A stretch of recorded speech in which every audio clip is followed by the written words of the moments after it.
I had mental health issues throughout my life, but nothing serious enough for me to go for long-term therapy, where I had a major breakdown in 2012, and I accessed the services, and it was to the extent where my psychologist referred me to the prevent team, all because I was not groomed, I had a beard, and for that reason she referred me to the prevent team.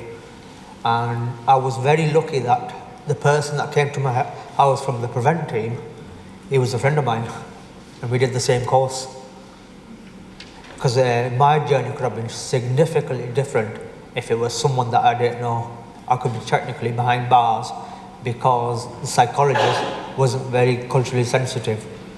All she saw was a big beard, and like some guy like low, not going very, like not talking coherently, and someone that could be quite easily groomed into anything in terms of radicalization. Instead of talking through it with me, she decided to refer me.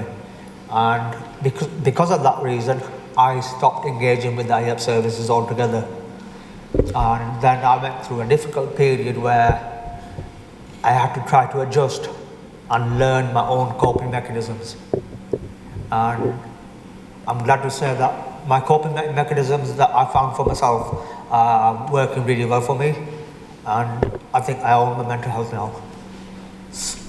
I hide it quite well in public places, but I do have still issues because my PTSD kicks in quite regularly, but you will not notice that at all.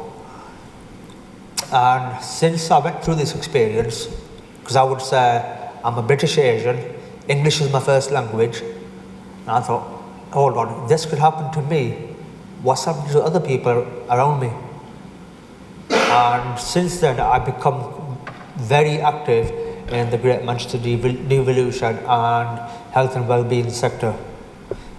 And even there, you'll be surprised how much discrimination you face with senior leaders and things like that. They don't see you as an individual, they see you as your condition.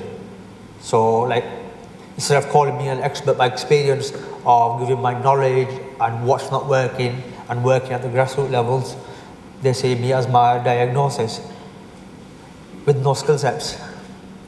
So the reason why I say that is sometimes I ask for information and I think, why are you asking for that? Like, you shouldn't need that. Yet, before I had my breakdown, I was in a very senior job where I managed a budget of close to £250,000 a month. That's how senior I was. And up to that limit, no question is asked from my senior management. So it's a long fight. I am making some progress, but it's sad to say that we're still talking about equality and inclusion. When in 2020, we're supposed to be a developed country, we're culturally diverse, yet we're still talking about being discriminated against, services not being against. So how has the NHS progressed? 50 years and we're still like the same as we were. The whole system needs to change. Because they're putting care back into the communities. But if you keep putting it back into the communities need an investment.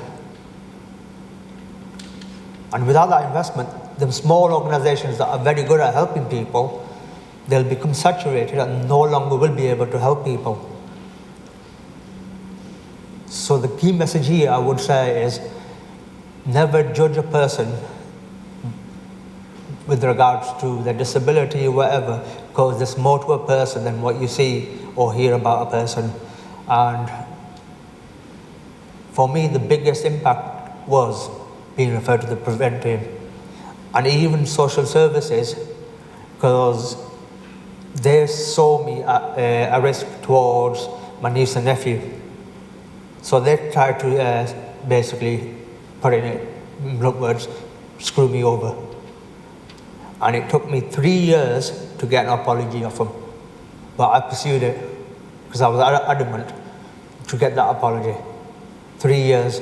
And the person that does it from the complaints department said that I'm the first person that's ever got to stage 3 to get an apology. So it shows how passionate I was to prove them wrong. And it's the same scenario again. Social services making an assumption.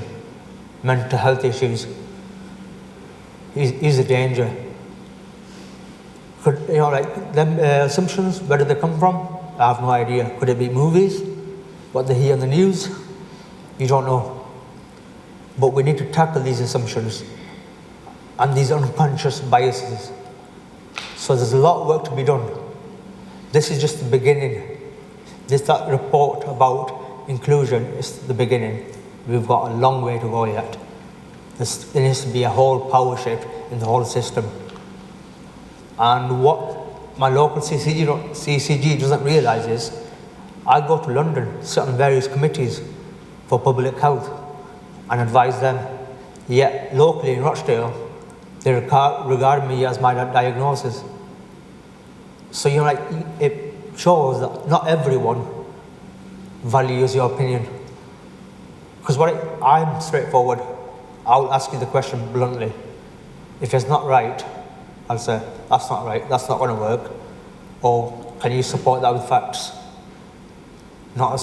So I need, like most of like that other lady from earlier talking about stats.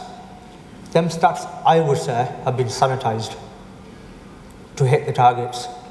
When you ask for the breakdowns, it will show a very poor percentage of people from the BAME background accessing those services. Or they've accessed them, been put and discharged within 2 weeks. Another example, A&E. If you wait more than 4 hours, you're more likely to get admitted, just because they could hit a target.